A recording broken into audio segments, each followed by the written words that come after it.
Afin d'élaborer de meilleurs rapports sur l'état de l'environnement, le ministère du Cadre de vie et du Développement durable, avec l'appui de ses partenaires techniques et financiers, a lancé ce mercredi un atelier de renforcement des capacités des parties prenantes du projet sur les principaux outils d'évaluation environnementale. Il me paraît essentiel de mettre en exergue la raison d'être de toute évaluation environnementale qui est d'évaluer, suivant les cas, l'ensemble des impacts d'une politique, d'un programme ou d'un projet sur l'environnement dans l'optique de mettre en œuvre le plus en amont possible une démarche d'évitement, de réduction et de compensation de ces impacts, de pouvoir justifier les choix et de présenter des alternatives pertinentes et crédibles.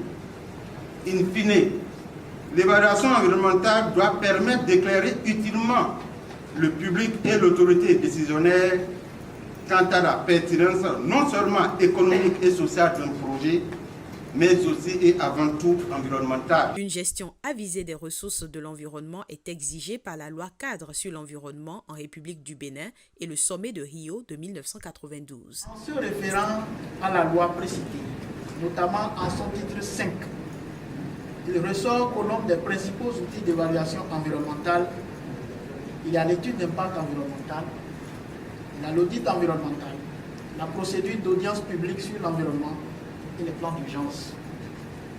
Et je suis convaincu, mesdames et messieurs, vu la qualité des experts sollicités pour la présente formation, que ces différents outils en vigueur au Bénin seront méthodiquement abordés et commentés en comparaison avec ceux utilisés par nos principaux partenaires au développement tels que la Banque mondiale, le FEM, le Fonds vert pour le climat et le Fonds d'adaptation. L'atelier ouvert ce jour au Bénin Royal Hotel de Cotonou prend fin demain, 8 août 2019.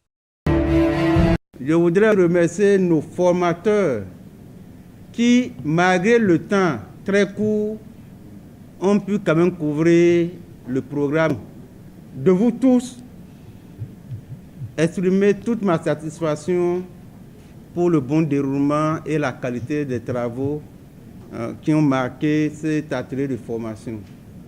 C'est heureux qu'ils aient exprimé également leur disponibilité à recevoir nos doléances pour que, là où existent encore les points d'ombre, on puisse vraiment les éclairer et développer davantage.